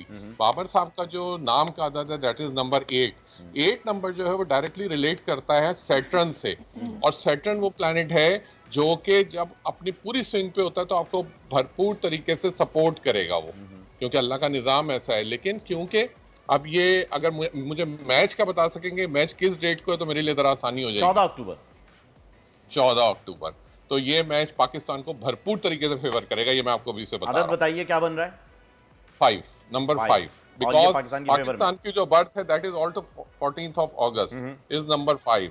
दूसरी चीज ये है कि नंबर 5 जब भी अक्टूबर के साथ आता है, अक्टूबर बेसिकली सपोर्ट करता है लिब्रा को। Libra is the sign of Venus. Venus जो है जब भी नंबर 5 के साथ कंबाइंड होता है, कंजंक्शन के साथ होता है, तो ये बहुत सपोर्ट करता है उस नंबर को। अक्टूबर के कुछ लोग स्कॉर्पियंस भी हैं। नहीं, October after 20 October that is scorpion. उससे पहले जितने लोग हैं वो सब लिब्राज होते हैं और वो सब वेनस से रिलेट करते हैं। 21 अक्टूबर के बाद जितने लोग फॉल करते हैं वो फिर जाते हैं स्कॉर्पियो के अंदर, दैट रिलेटेड टू मार्स, क्योंकि फिर मार्स का साइन एक्टिव हो जाता है उसके बाद। अच्छा, मुझे ये बताइएगा इरफान साहब कि अब हमने मैच की जो है वो आपने तारीख बता दी। आपने एक बार बताया था पाकिस्तान का आदत बनता है 9, तो यहाँ पर आप बता रहे हैं कि 5 जो है वो पाकिस्तान की फेवर में आता है। नहीं, पाकिस्तान का अदद 9 नहीं बनता, पहले इसको करेक्ट कर लीजिए। अच्छा, तो वो 9 पाकिस्तान का जो अदद है वो 14 है, लेकिन पाकिस्तान की जो बर्थ हुई जब पाकिस्तान आजाद हुआ, जब हम उसका टाइम लेते हैं, हम जब उसका टाइम लेते हैं और जो मुख्तलिफ जगहों पे 2-3 जो टाइमिंग बताते हैं कि इस वक्त आजादी हुई पाकिस्तान की, इस वक्त आजादी, तो वो जो पाकिस्तान का मून साइन जो है, जो पैदाइश के वक्त जो प्लैनेट हाईएस्ट पोजीशन पे था, that is Mars, and Mars related to number 9। ये मैंने कहा था तो नंबर 9 जब भी पाकिस्तान के अंदर, मैं हमेशा से कहता हूं, अगर आपने पाकिस्तान को फलते फूलते देखना है, पाकिस्तान को बहुत अच्छे तरीके से ऊपर जाते हुए देखना है, आप मेरी बात नोट कर लीजिए, इसको लिख लीजिए कहीं पर। मैं ऑथेंटिकली ये बात कह रहा हूं, अल्लाह को हाजिर नाजिर जान के, और उसने जो मुझे इस्तात दी है बोलने की, मैं उसको सोचते हुए बात कह रहा हूं। पाकिस्तान के साथ जब भी आपका प्राइम मिनिस्टर सेटअप पाकिस्तान में नहीं रहेगा, सिदारती निजाम आ जाएगा, प्रेसिडेंशियल सेटअप आ जाएगा, पाकिस्तान बहुत ऊपर जाएगा। ये वाली बात आपने पहले भी कही थी इरफान साहब, चले हम नोट कर लेते हैं। खैर ऐसा फिलहाल तो मुमकिन होता दिखाई नहीं दे रहा, आगे जब कभी होगा तो फिर हम आपकी बातों को याद करेंगे। बहुत शुक्रिया इरफान साहब, आपने कीमती वक्त में दिया, और स्टे सेफ एंड हैप्पी। आप वहाँ पर मौजूद हैं प्रदेश में, तो इंशाल्लाह जल्द वापस भी आएंगे, मुलाकात होगी आपसे इंशाल्लाह। अब कुछ जनाब बात हो जाए हेल्थ एंड फिटनेस की, तो उसके लिए आपको पहले तो मैं बता दूं कि पंजाब में मानसून बारिशें जारी हैं, कराची में एक बार फिर शदीद गर्मी हो गई है, और दोनों ही मौसम में स्किन के मसाइल बहुत ज़्यादा हो जाते हैं। और आपको पता है स्किन पर बात करनी हो तो फिर none other than doctor Khurram Bashir, जो कि हमें ज्वाइन करते हैं, आज भी ज्वाइन कर चुके हैं। अस्सलाम वालेकुम, welcome to our show doctor Khurram.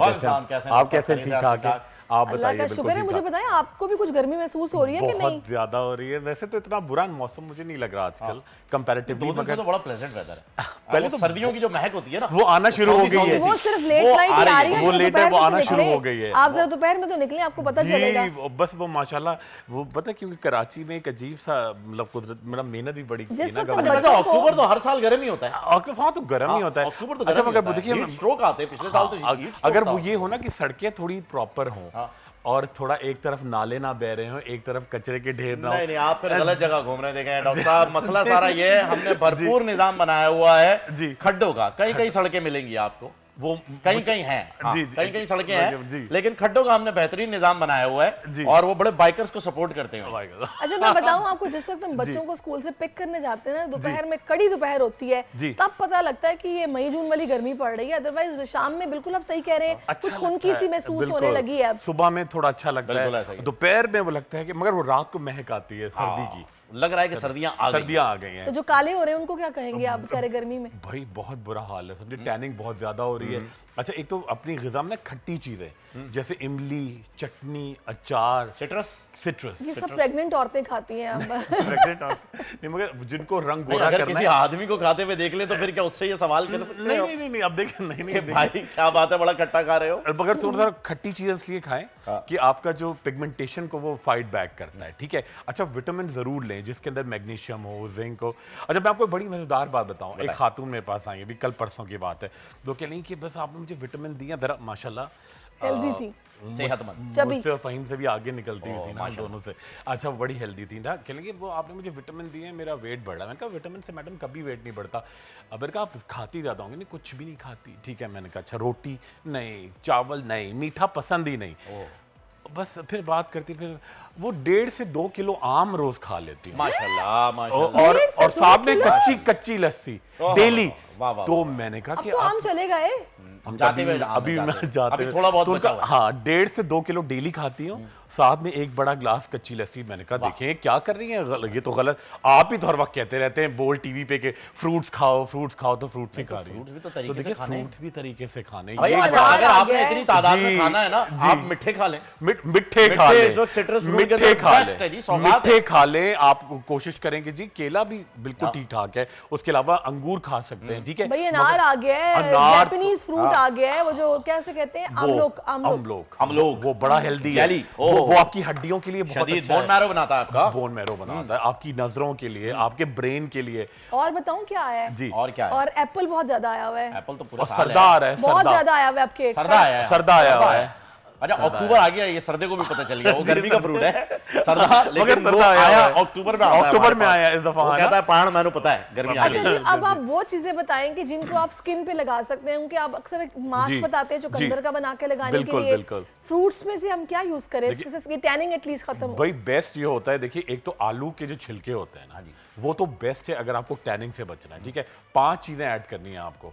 आपने अच्छा कि आलू बॉईल करें, ठीक है, खाने में आएगा, उसका छिलका उतारें, ठीक है। छिलकों को मैश करने के दौरान उसके आप एक हावन दस्ते में एक पूरा छिलका ले लें, ठीक है, उसको मैश करते जाएं, साथ में उसके अंदर डालें चुटकी हल्दी, चुटकी फिटकरी, एक बड़ा चमचा वाइट शक्कर, ठीक है, उसके अंदर एक चमचा ग्लिसरीन और विटामिन सी की 4 से 5 खट्टी मीठी गोलियां। ओके, मिक्सचर बनाया, जब मिक्सचर बन गया अर्के गुलाब ऐड किया और पूरे चेहरे पे आप लगाएं, पूरा जहाँ बाइक से अगर आ रहे हैं लड़के बेचारे, बहुत हाथ पैर सब बहुत टैन हो रहे होते हैं, पूरे चेहरे पे लगाएं, आधा घंटा लगा रहने दें, 15 मिनट भी लगा रहने दें, और आप उसके बाद अर्के गुलाब का स्प्रे करें और उसके अच्छी तरह से टिश्यू से वाइप ऑफ कर दें। आप देखिए आपका इतना मुझे तो ऐसा लगता है वो खवातीन जो जॉब्स नहीं करती ना और घरों में रहती हैं, उनको तो शायद मौका मिल जाए ऐसे मास्क तैयार करने का भी, लगाने का भी, और जो जॉब करती है तो क्विक फिक्स ढूंढती है।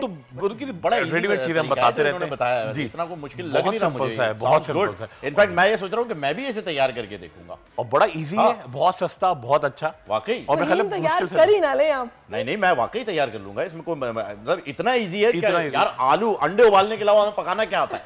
आलू ही तो चाय भी बना लेते होंगे, चाय बना लेते हैं, आलू उबाल लेते हैं, बस सही है, बेहतरीन। हम इसका छिलका निकाल के, और सारी चीजें घर में मौजूद होती हैं। और उसके साथ आप क्या किया करें, हाइड्रेट अपने आप, कच्ची लस्सी जरूर पिया करें। ओके, अच्छा, 1.5 किलो आम के साथ? नहीं, एक आम खाएं, एक आम खाएं। आम आ ही नहीं रहा मजे का, नहीं, अब तो जाता हुआ जाल वाला शौक है, जायका ही बदल गया है। मगर वो जिन लोगों को शौक होता है वो तो खाते हैं। अच्छा, मुझे अब ये बताएंगे, जो कि मेरा प्रॉब्लम भी है, क्योंकि कुछ दिनों पहले मुझे ना स्किन इन्फेक्शन हो गया था, तो मेरे चेहरे पे काफी एक्नी ब्रेकआउट हुआ। बिल्कुल। अब अल्हम्दुलिल्लाह काफी बेहतर है, लेकिन वो जो एक्नी के निशान थे ना, वो अभी तक है, मुझे बहुत बुरे लग रहे हैं। अरे देखिए, मैं एक बड़ी जबरदस्त आपको क्रीम बता रहा हूँ, पूरे पाकिस्तान में अवेलेबल है, कराची से कश्मीर तक। सेल्यूस्लिम, CELLULOSLIM। अच्छा, लोग समझते हैं कि ये सिर्फ स्लिमिंग क्रीम है, नहीं, आप वहां भी लगाएंगे जहां आपको लगता है आप एक्सरसाइज करते हैं मगर आपके लव हैंडल नहीं जा रहे, थाइज हैवी हैं, मगर आपके अगर खड्डे रह गए, आपके एक्नी के मार्क्स हैं या एलिवेटेड, हाँ, ये एक्नी के मार्क्स हैं या एक्नी के खड्डे हैं, वो उसके साथ आप ऐड करेंगे। ये लगाया आपने और उसके साथ आप पॉलीफेक्स स्किन ऑइंटमेंट लगाएं। ये दो चीजें कॉम्बिनेशन, सेल्यूस्लिम जेल और पॉलीफेक्स स्किन ऑइंटमेंट। उससे क्या होगा कि आपके जितने खड्डे हैं, आपके जितने एलिवेटेड मार्क्स हैं, आपकी जितनी पिगमेंटेशन है, उसको ये बिल्कुल स्किन लेवल पे लाएगी। और अगर आपके मस्से बहुत सारे, वो जो होते हैं ना मोके मस्से, अच्छा, लोग हर कोई सर्जरी नहीं करा सकता, एक्सपेंसिव भी होता है, फिर तो ऐसे होते हैं तोड़ देते हैं, वो तो नेल कटर से काट लेते हैं। घोड़े का बाल, दैट इज द मिथ। घोड़े का बाल लेकर आओ, लपेट दो और तोड़ दो। और कत्था चूना, हाँ, पान में लगा के वो भी कर देते हैं। और एक खातून ने अपने मियाँ का नेल कटर से भी काटा था, मैंने आपको बताया। जी, तो वो सब नहीं कर रहा है। मुझे एक बात बताइएगा डॉक्टर खुरम, ये हाइलुरोनिक एसिड जो कि अब मैं ये नोटिस कर रही हूँ कि जितने हमारे ब्रांड्स हैं, जिनकी नाइट क्रीम्स हैं, मॉइस्चराइजिंग क्रीम्स हैं, उन्होंने जनाब अब उसमें मिक्स करके बेचना शुरू कर दिया है। ये ठीक है? बिल्कुल भी नहीं।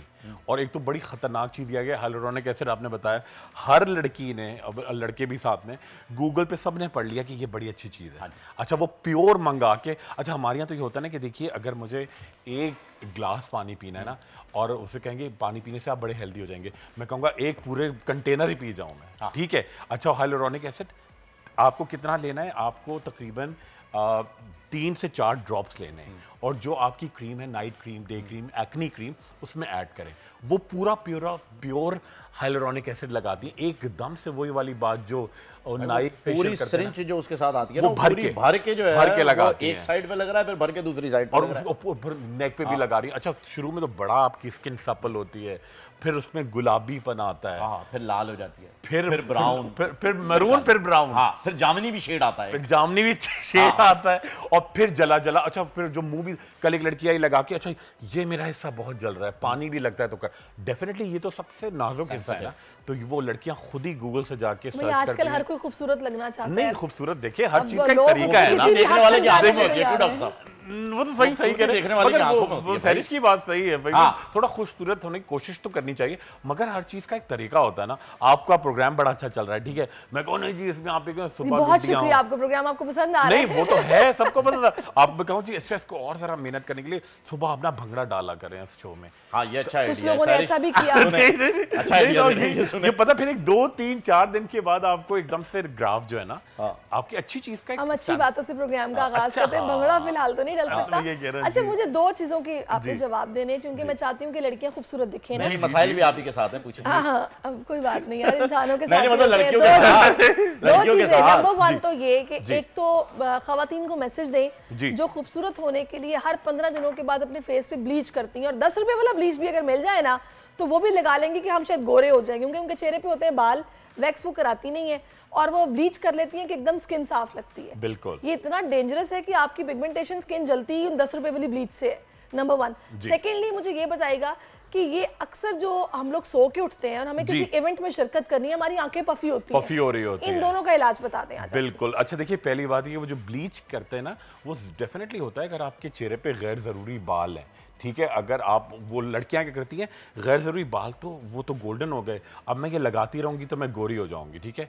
उससे आपकी स्किन बिल्कुल जल के बिल्कुल ब्राउन हो जाती है, खुरदरी होती है और हमेशा के लिए इररिपेयरेबल। जलन भी बर्दाश्त करती हैं, उतारती नहीं है। नहीं, वो कहती है वो गोरी हो रही हूं मैं, वो जितनी जलन होगी। अच्छा हमारे यहाँ ये कि मालिश, गंद बाहर आ रही है। मालिश का मतलब है कि रगड़ दो, ठीक है, और चेहरे पे फायदा होने का मतलब है कि जलन होनी चाहिए। रगों में दौड़ते फिरने के हम नहीं कायल, जब स्किन ही से ना निकले तो फिर लहू क्या है।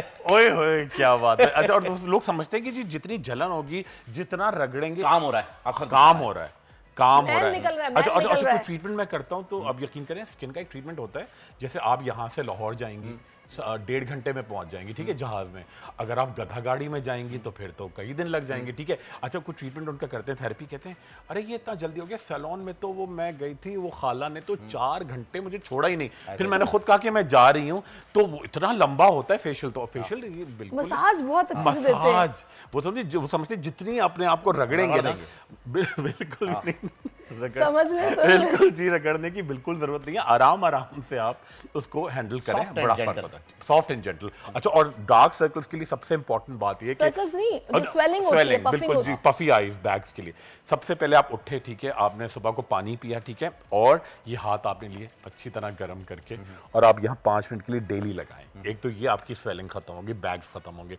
और मैंने अभी आपको एक क्रीम बताई, सेल्यूस्लिम जेल, ठीक है, उसके साथ आप ऐड करें अल्फा आर्बिटिन क्रीम, दोनों मिक्स करके उस पर छोटी शीशी में रख दें और क्लॉकवाइज एंटी क्लॉकवाइज रात को सोते हुए सुबह उठने के 5 मिनट बाद लगाएं, आपके ये बिल्कुल चले जाएंगे। नहीं तो बहुत सारी लड़कियां इसमें फिर फिलर्स कराती हैं, ठीक है, वो एक अच्छी चीज़ है, उसमें कोई बुराई नहीं है, मगर वो हर कोई अफोर्ड नहीं। अच्छा डॉक्टर साहब, ये मेडिकली कोई मसला है या फिर ये नींद ना पूरी होने की वजह से होता है, इसके रीजन क्या है? बिल्कुल बहुत अच्छा इंपॉर्टेंट सवाल फ़हीम। एक तो अच्छा, एक आपकी जीन्स में भी हो सकता है, आपकी साख, ठीक है। सेकंड, आप बहुत ज़्यादा नमक खाते हैं तब भी हो सकता है, ठीक है। अगर आपको किडनी का इन्फेक्शन है तब भी हो सकता है, ठीक है। अगर आपको एक अच्छा, मेरा तो जब गला खराब हो तो होता है, सो के उठूं तो आंखें सूजी होती है। एस्थमा में एलर्जी में और एक डिजीज होती है अर्टिकेरिया जिसको ददौड़े कहते हैं, ठीक है, उससे भी आपकी आंखों के नीचे बड़ी जबरदस्त स्वेलिंग आती है। और पांचवी चीज, किसी को कोई चीज सूट नहीं करती, ठीक है, आपने कुछ जैसे किसी को ड्राई फ्रूट सूट नहीं करते, किसी को गुड़ सूट नहीं करता, किसी को मूंगफली एलर्जी होती है, एलर्जी होती है। चलें डॉक्टर साहब, थैंक यू सो मच, आपने बड़े अच्छे जो हैं वो मशवरे दे दिए हैं और इंशाल्लाह हम इस पर अमल भी करेंगे। वक्त हुआ एक वक्फे का, नाजरीन वक्फा लेते हैं और तब तक हम डॉक्टर साहब से वो क्रीमें लिखवा भी लेते हैं जो इन्होंने हमें बताई हैं। See you after a very short break. आजकल जिंदगी ही सुबह आउट ऑफ कंट्रोल है, दुनिया बोल है, दुनिया बोल है। वेलकम बैक नाज़रीन, और हमें मेहमान भी ज्वाइन कर चुके हैं, उनका तारुफ मैं आपसे करवाऊंगी। पेशरफ्त हुई है रानीपुर की कमसिन मुलाजमा फातिमा कत्ल केस में मफरूर मुलजिमा हिना शाह ने खुद को पुलिस के हवाले कर दिया है। एसएसपी समीउल्लाह सूमरो का कहना है मुलजिमा को वुमेन थाने में जो है वो मुंतकिल कर दिया गया है। ज़रूरी कार्रवाई के बाद रिमांड के लिए आज अदालत में पेश किया जाएगा। हिना शाह की गिरफ्तारी के लिए पुलिस ने कराची समेत सिंध के कई शहरों में छापे मारे थे। ये बड़ी अच्छी पेशरफ्त है। Welcome to our show. Eman, आप मुझे ये बताएगा कि इस पेशरफ्त के बाद अब इस केस को कितना स्ट्रॉन्ग होता देख रहे हैं? अच्छा देखिए, जब भी हम कोई ख़ास करके क्रिमिनल केसेस की तरफ जाते हैं और ये एक ना सिर्फ चाइल्ड अब्यूज़ और सेक्सुअल अब्यूज़ और मर्डर केस है, बल्कि इसमें जो कोई भी अकम्प्लिस या हम जैसे को अक्यूज्ड कहते हैं, अगर वो ना हो तो बहुत से बेनिफिट ऑफ डाउट जो है वो मेन अक्यूज्ड को मिल जाते हैं। यहाँ पे हिना शाह की गिरफ्तारी जो कि थोड़ा सा डाउट क्रिएट भी कर रही है, वो एक बहुत अच्छी पेशरफ्त है क्योंकि इससे केस में जस्टिस होता हुआ नज़र आता है। अच्छा एडवोकेट साहिबा, अगर मैं इस केस को जो आपने जितनी भी ये दफ़ा गिनवाई हैं कि ये इल्ज़ाम लगें, थोड़ा सा अगर इससे पीछे जाएं, जो कि इसकी बुनियादी वजह बनती है जो कि चाइल्ड लेबर है, जिसकी वजह से ये सारी चीज़ें सामने आती हैं, सारी चीज़ें पेश होती हैं और ये मुल्क के अंदर इसे क्राइम समझा नहीं जाता। एक तो ये चीज़ है, लोगों की नेचर नहीं है इसे क्राइम समझना। वो कहते नहीं बच्चा है जी चाय पानी के लिए रखा हुआ है बस और कुछ नहीं करता। ये सारी जो चाइल्ड लेबर है, इस एक्ट को ज़रा सा जो है वो आप, मैं चाहूँगा हमारे नाजरीन के लिए क्लैरिफाई कीजिए, क्योंकि बहुत सारे लोग यहाँ पर ऐसे हैं, शहरी इलाकों में भी, दही इलाकों में भी, हर जगह पर मौजूद हैं, जो कि अपने घरों में बच्चों को, बच्चियों को इन्हीं कामों के लिए रखते हैं। अच्छा देखें, पर्टिकुलरली हमारे पास चाइल्ड लेबर रिस्ट्रिक्शन एक्ट है जो पंजाब में बहुत वैलिड है, दो के सिंध में हमारे पास पर्टिकुलर नहीं है। मगर जब हम लॉ की बात करते हैं तो हमारा supreme law constitution of Pakistan है, article 11 clearly slavery, any kind of forced labour या फिर चाइल्ड लेबर को मना करता है। आर्टिकल 11 का क्लॉज 3 कहता है कि कोई भी ऐसा बच्चा जो 14 साल से कम है किसी फैक्ट्री, किसी माइन या फिर किसी ऐसी जगह जो कि ख़तरनाक है, एम्प्लॉयमेंट नहीं करेगा। अच्छा, यहाँ पे वर्ड यूज़ होता है डेंजरस एंड हैज़र्ड्स, मगर अब अगर आप केसेस को देखें जो हमारे यहाँ, जैसे आपने खुद कहा कि सोसाइटी का एक जो माइंडसेट बना हुआ है वो ये तो कि ये बच्चा है छोटा और घर के ही काम है, मगर आप ये देखिए कि कितने केसेस ऐसे आए हैं जो डोमेस्टिक मेट्स हैं उनके साथ ना सिर्फ फिजिकल असॉल्ट होता है बल्कि सेक्सुअल असॉल्ट किया जाता है। मेन उसी केस पे हम आज बात करने के लिए भी बैठे हैं। बिल्कुल, अगर जैसे हम केस की बिल्कुल स्टार्ट देखते हैं तो जब FIR कटी गई है और जो डॉक्टर जिनकी तरफ से मेडिकल फर्स्टली दिया गया, डॉक्टर सत्तार मेमन साहब, उनकी तरफ से क्लियर चिट ये दे दी गई कि there is no any kind of physical abuse on the child. But after that जब पोस्टमार्टम रिपोर्ट आई तो उसमें ना सिर्फ बच्चे के बोन्स टूटी हुई थी, ना सिर्फ बच्ची के बैक पे जलाने के निशान थे, इसके अलावा जितना ये फिज़िकल टॉर्चर था उस बच्ची के साथ, उसके साथ सेक्शुअल भी एक हम नॉर्मल रेप लेते हैं जो हम बात करते हैं 376 में, फिर हम अननेचुरल ऑफेंस लेते हैं जो 3 एग्जैक्टली। तो इस तरह के केसेस, और ये बहुत अच्छी बात है कि ये जो हमारा थोड़ा सा मुआशरा इस तरफ आया है कि इस तरह के केसेस को रिपोर्ट करता है।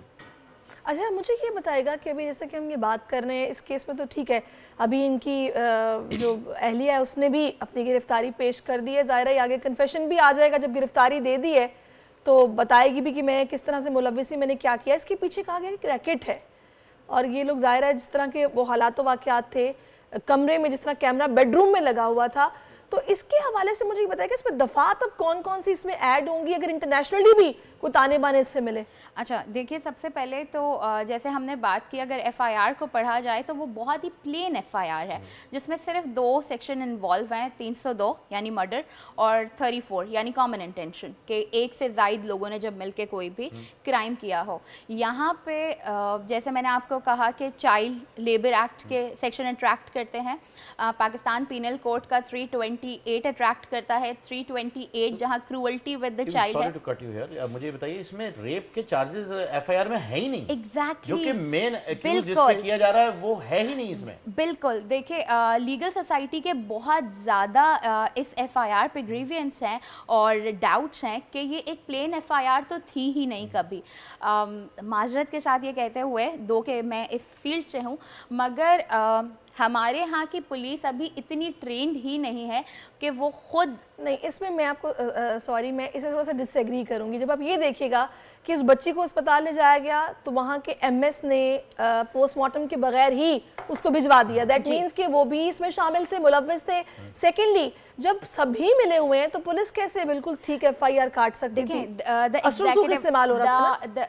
That is the thing that the training should be involved कि उनको अपना प्रेशर होल्ड करना है, जिस डेजिग्नेशन के लिए और जिस अथॉरिटी के लिए वो बैठे हुए हैं वो काम करें।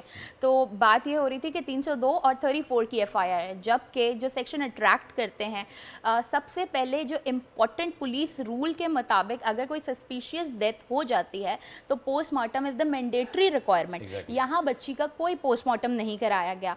एक डॉक्टर के प्लेन मेडिकल पे ये लिख के दे दिया गया, जो डॉक्टर जिनको छोड़ भी दिया गया है, पुलिस ने उनको छोड़ दिया कि उनके खिलाफ कोई एविडेंस नहीं है, जबकि इस एविडेंस से बढ़कर एविडेंस क्या है कि उनकी रिपोर्ट ही गलत है। बिल्कुल ठीक है।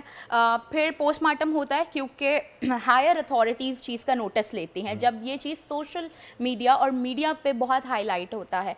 अब यहाँ जो सेक्शन अट्रैक्ट करेंगे वो सेक्सुअल असॉल्ट के आएंगे, फिजिकल असॉल्ट के आएंगे, 376 आएगा, 377 आएगा, बिल्कुल लगेगा, 328, 328A PPC Pakistan penal code, जिसमें यहाँ सिर्फ ये नहीं है कि आप उसके एम्प्लॉयर थे, बात ये है कि जब 14 और 12 साल के कम उम्र बच्चे आपकी गार्जियन में दिए जाते हैं और आप उनके केयर टेकर होते हैं, अगर कि आप खुद असॉल्ट नहीं भी कर रहे उस बच्चे के साथ और आप कोई टॉर्चर नहीं भी कर रहे, मगर चूंकि वो आपके पनाह में है वो बच्चा, तो आप उसके केयर टेकर होते के नाते आपका ये फ़र्ज़ है कि अगर उस बच्चे के साथ कोई असॉल्ट हुआ है तो आप उसके ज़िम्मेदार हैं।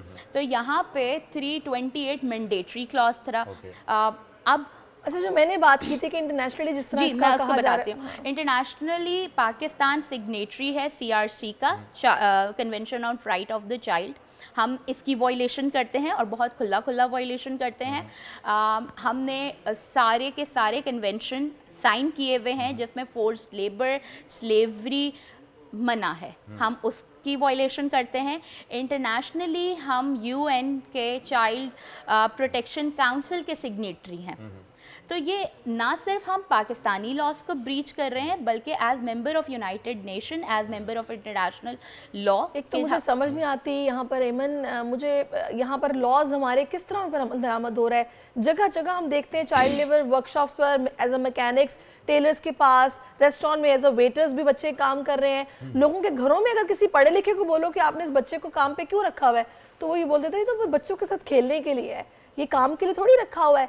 मतलब इसमें कोई चेक एंड बैलेंस या सख्ती ऐसा सच नहीं है। देखिए नहीं, हम वो कंट्री हैं जो ओवर लेजिस्लेटेड कंट्री हैं। हमारे पास ऐसा कोई ये हम नहीं कह सकते कि ये मामला हो गया इसके लिए हमारे पास कानून नहीं है। देखें, ज़ैनब एक्ट आया हमारे पास, मगर उसकी इम्प्लीमेंटेशन नहीं है। जब हम एग्जीक्यूटिव के पास आते हैं, लेजिस्लेशन अपना काम करके हमें एक एक्ट बना के दे देता है, मगर जब उसकी एग्जीक्यूशन का टाइम आता है तो हमारे यहाँ हमारे एग्जीक्यूटिव उतने स्ट्रॉन्ग नहीं है। बिल्कुल ऐसा ही होता है। मुझे ये बताइएगा कि जो चाइल्ड लेबर का लॉ जो आपने बताया, ये आर्टिकल में मौजूद है आइन, बिल्कुल, इसकी सज़ा क्या है, ताकि लोगों को ये तो पता चले, और इसकी रिपोर्ट आप किस तरीके से कर सकते हैं और किस इदारे को, क्या करीबी थाने को ये रिपोर्ट की जाए कि जी ये चाइल्ड लेबर का यहाँ पर केस आया हुआ है, ताकि लोग जो इस वक्त हमें देख रहे हैं, सुन पा रहे हैं, या वो लोग जो कि ज़बरदस्ती काम कर रहे हैं, उनके घर वाले मामू चाचा जो गांव से ले आते हैं उन बच्चियों को ज़बरदस्ती काम पे लगा देते हैं, वो अगर ये सुने तो वो कम से कम अपने लिए अपनी आवाज़ तो बुलंद कर सकें।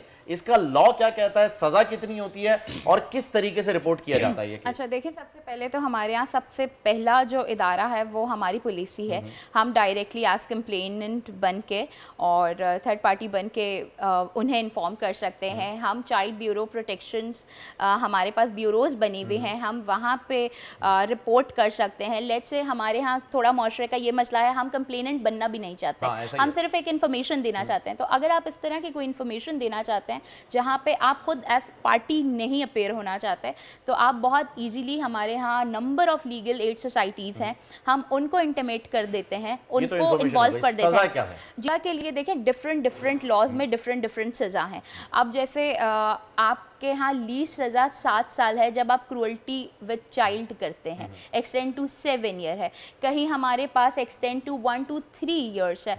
मगर हमारे यहाँ मसला ये है कि हम सिर्फ वो असॉल्ट नहीं देख रहे। 6 महीने की सजा तो है ना, यानी अब ये जो लोग बच्चों से काम करवा रहे हैं उन्हें एटलीस्ट ये है कि 6 महीने के लिए तो वो जेल जा सकते हैं, एंड फाइन अलोंग विद 50,000 का फाइन और 6 महीने की सजा ये हो सकती है मिनिमम, एक्सटेंड टू 7 ईयर्स। लेकिन बात वही है ना, अगर कोई सजा करे तो फिर कोई जाके शिकायत करे तो ही कुछ हो ना। ऐसा लोग पता नहीं क्यों कंप्लेन भी नहीं करते हैं और बस देख रहे होते हैं कि हाँ जी ऐसा हो रहा है। अच्छा, मैं यहाँ पे ऐड ऑन करूँगी, देखिए, every time it is not mandatory just to make a complain. जिस तरीके से ये फातिमा मर्डर केस है, इसमें हमारे पास रिपोर्ट्स और वीडियोस आना शुरू हुई।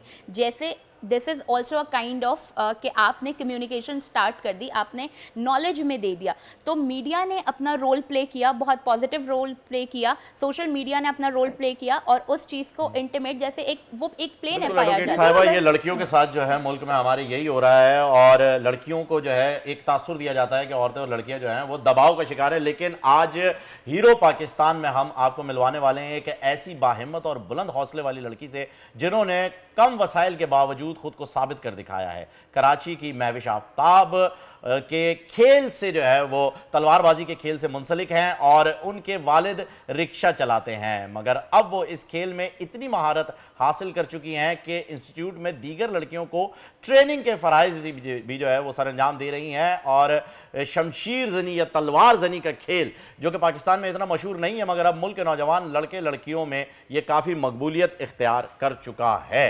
और ये भी एक बड़े हौसले की बात है जहां हम बात करते हैं लड़कियों के कमज़ोर होने की या उस चीज़ की कि हमारी सोसाइटी में दबाया जा रहा है, वहां पर लड़कियां तलवारबाजी भी तो कर रही बच के अब ना जरूरी है, ये सिर्फ हाथ ही चलेंगे, तलवार भी चल सकती है। बहुत जरूरी है। एनीहाउ इस वक्त महविश आफ्ताब हमें ज्वाइन भी कर चुकी हैं। अस्सलाम वालेकुम महविश। महविश बताएगा, एक बेटी अपने बाप का बाजू बन सकती है और ये पाकिस्तान की बेटियों ने साबित भी करके दिखा दिया है। जो रास्ता आपने चुना यकीनन मुख्तलिफ है। शमशीर जनी के खेल से कैसे वाबस्ता हुई, जरा बताएगा हमारे व्यूअर्स को। एक लड़की होने के नाते मैं ये कहना चाहूँगी कि हमारे मुल्क में लड़कियों को आगे बढ़ने नहीं दिया जाता।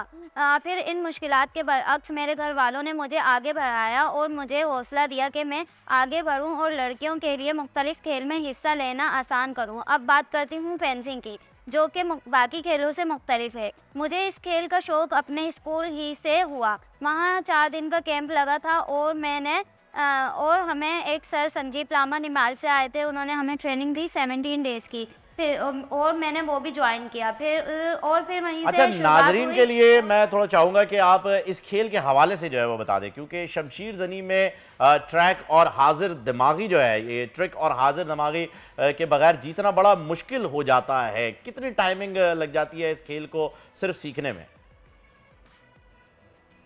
हाजिर दिमागी की जहाँ तक बात है तो ये हर जगह ज़रूरी है। खेल, पढ़ाई हो या खेल, हर जगह हाजिर दिमागी होना बहुत ज़रूरी है। इस गेम में कुछ की पॉइंट्स होते हैं जो हमें याद रखना ज़रूरी है, जो कि ड्यूरिंग मैच हम यूज़ करते हैं। इसके बगैर हम जीत नहीं सकते। फोकस अगर ज़रा सा भी अपने अपोनर से हट जाए तो पॉइंट्स सामने वाला ले जाता है। इसलिए हाजिर दिमागी बहुत ज़रूरी है। अगर स्टेप पर हमें हर स्टेप पर अपनी मूवमेंट्स याद रखनी चाहिए। तलवार किस तरह पकड़े, इसके भी अलग अलग अंदाज हैं। अच्छा, अगर तलवार गलत पकड़ी, ये बताइएगा कि शमशीर जनी का खेल आमतौर पर पाकिस्तान में इतना मकबूल नहीं है। आप खुद अभी इंस्टीट्यूट में सिखा भी रही हैं, तो दीगर बच्चियों का रद्द-ए-अमल आपको कैसा देखने को मिल रहा है? पाकिस्तान में पहले इस गेम का इतना रुझान नहीं था, लेकिन जैसे जैसे वक्त गुजरता जा रहा है इस गेम का रुझान पाकिस्तान में बढ़ता जा रहा है। मैं मुख्तलिफ स्कूल्स, कॉलेजेस, यूनिवर्सिटी में जाती हूँ ट्रेनिंग करवाने, तो वहाँ पर अगर टोटल 12 स्टूडेंट्स हैं तो उसमें से 8 गर्ल्स हैं और 4 बॉयज़ हैं, तो उनमें मुझे 8 में इतनी ज़्यादा मेहनत नहीं करनी पड़ती जितनी मुझे उन 4 में मेहनत करनी पड़ती है। तो ये इस वजह से है क्योंकि बॉयज़ जो हैं वो देर में पिक करते हैं, लेकिन गर्ल्स जो हैं उनके मुकाबले में बहुत जल्दी पिक करते हैं। अच्छा, ये बताइएगा, शमशीर जनी के खेल का सामान भी महंगा होता है, तो ये जो इंस्टीट्यूट आप चला रही हैं किस तरह बच्चियों को सपोर्ट करता है? क्योंकि हर कोई आप जानते हैं फाइनेंशियली इतना अच्छा स्ट्रॉन्ग नहीं होता। जी, इस गेम का सामान तो बहुत महंगा है, जो कि हमें यहाँ पर पाकिस्तान में अवेलेबल नहीं है। हमें बाहर से मंगवाना पड़ता है, जो कि डॉलर्स में आता है और डॉलर्स हर कोई अफोर्ड नहीं कर सकता। तो हुकूमत को चाहिए कि वो हमारे गेम को और प्लेयर्स को सपोर्ट करें। और इस गेम में बहुत से अच्छे प्लेयर्स हैं जो कि पाकिस्तान का नाम। अच्छा महविश, आप शमशीर जनी के खेल से मुल्क की नुमाइंदगी करने का आज़म भी रखती हैं, तो ओलंपिक्स के लिए तैयारियाँ क्या कर रही हैं, इस हवाले से बताएगा। क्या अब तक किसी ऑफिशियल से आपका कोई रब्ता हुआ है? नहीं, अभी तक तो किसी ऑफिशियल ने मुझसे रब्ता नहीं किया, लेकिन हर प्लेयर की ख्वाहिश होती है कि वो अपने मुल्क के लिए खेले और अपने मुल्क का नाम रोशन करे। अगर मुझे अच्छा कोच और अच्छी इक्विपमेंट मिली तो मैं भी अपने मुल्क के लिए खेलूँगा और नाम रोशन करूँगा। चलें जी, बहुत बहुत शुक्रिया महविश, आपने हमें बताया। और शमशीर जनी जो है वो बड़ी ही ज़बरदस्त एक कला है। इसे आपको पता है पुराने ज़माने में तो ये मैंडेटरी होता था हर लड़की और लड़के के लिए सीखना, क्योंकि जंग में उस वक्त लड़कियां भी हैं शरीक हुआ करती थी। अब तो खैर वो ज़माना नहीं रहा, तो फिर जनरेशन में और आ गई है। अच्छी बात है कि ज़माना नहीं रहा, लेकिन कला अब से यहाँ तक आ रही है और अब बच्चियां सीख भी रही हैं। और खेल हर कोई अच्छा होता है, उनकी एक्टिविटीज में होती है, तो ये होना चाहिए। अच्छा, एमन का हमने शुक्रिया अदा करना है। एमन, thank you so much for your time कि आप तशरीफ लाई। और इसके साथ ही मेरा ख्याल है फ़हीम हमें इजाज़त लेनी चाहिए और मुलाकात अब कल करेंगे इंशाल्लाह। कल तक के लिए आप अपना बहुत ख्याल रखिए, हमें दुआ में याद रखिए। अल्लाह हाफिज़।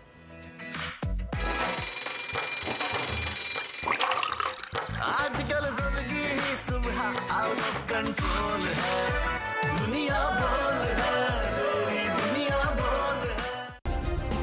सब्सक्राइब करें और बेल दबाएं ताकि कोई खबर रह न जाए।